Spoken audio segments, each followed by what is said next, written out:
Goodbye Dragon Life is one of these anime where I didn't know what to expect from it. Sure, I have the synopsis and the cover to fall back on, but that only gives me so many ideas what the story could be about and not what it is about. Saying I was positively surprised after watching it is an understatement. I went in with very few expectations and came out glad that I watched it. The story starts off with a little introduction as we witness the hero drive a sword into the chest of a big dragon. He is neither angry nor happy about it, and seems mostly content with it after living for God knows how long. Just as he is drifting away towards his eternal rest, he wakes up with humans staring and talking at him, and thus the dragon was reborn as the human Dolan. The story then skips ahead 16 years, where Dolan is already a grown up. We then get slowly and casually introduced to some of the characters, the village dynamic, and the life that Dolan lives. Since Dolan remembers his previous life as a dragon, he is quite competent, and as such takes it upon himself to figure out what happened to the lizard men that live in the nearby swamp.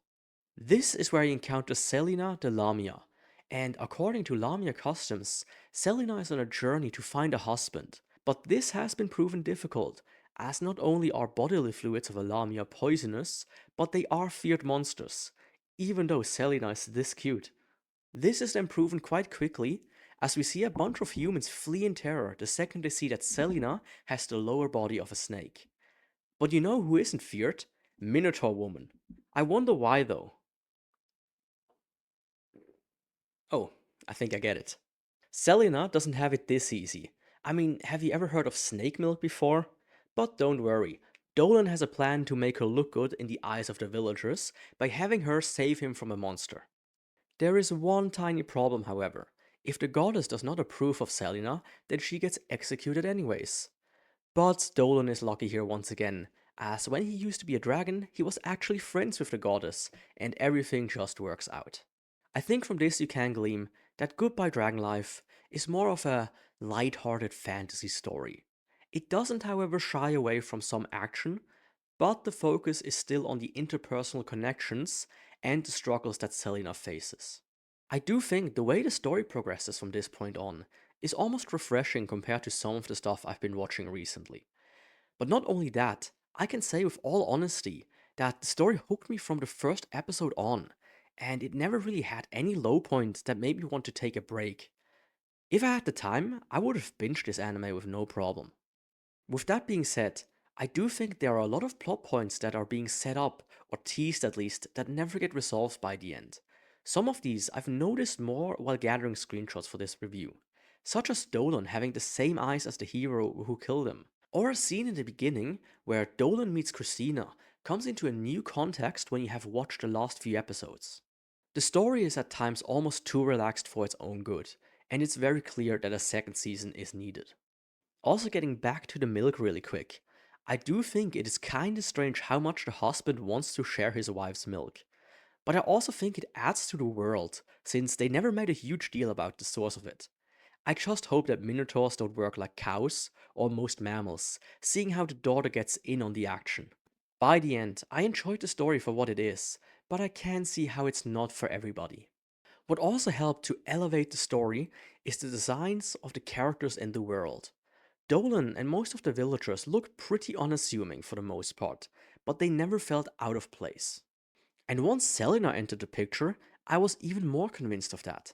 It might be just me, but I did think that she has a slightly different facial structure from the human characters, which made me think at times, yeah, she really is a different race. As such, Selena stands out, but in a good way.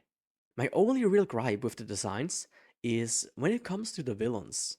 Individually, they are fine, but they do lack a little bit of variety. We have a big tank-like design, and we have a big tank-like design, and who would have guessed it, we have a big tank-like design.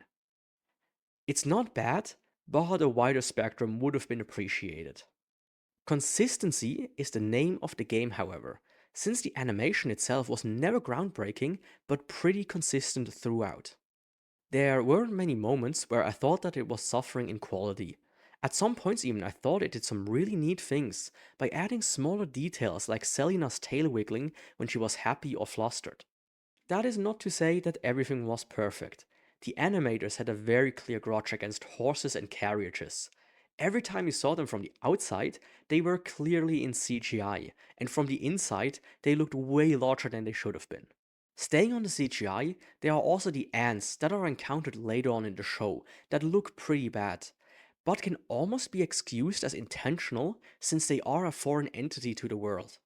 There were also quite a few moments where I'm still not sure if they were CGI or not.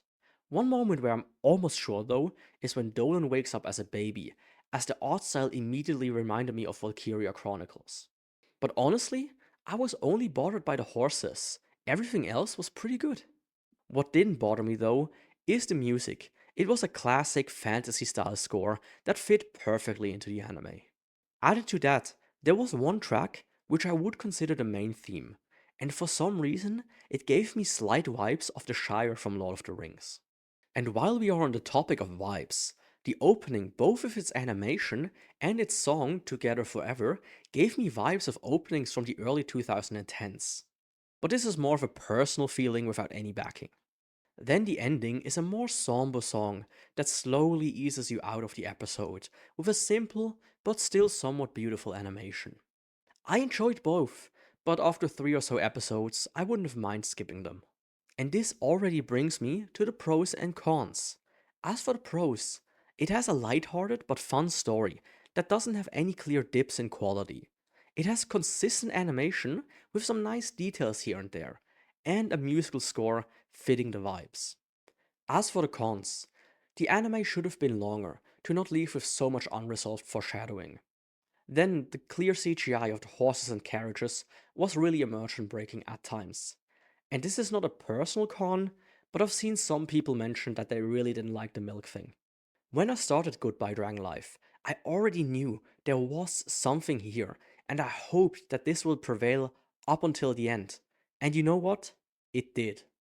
I'm a bit on the fence, and I would almost call it a hidden gem, but I can't go that far. But what I can say is, watch it. Now, because of that good rating, I will only leave with one recommendation, which is Choshin-chan Dropkick, as it also features a blonde lamina. Did I help you figure out if you wanted to watch or not watch this anime?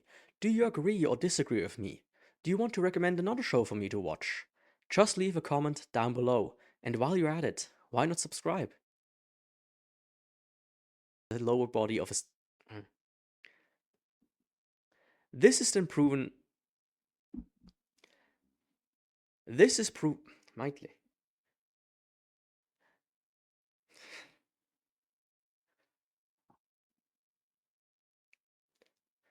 This is proven quite quickly. This is proven quite quickly, as we see a bunch of humans flee in terror the second they see that Selina has a lower. This is then pro.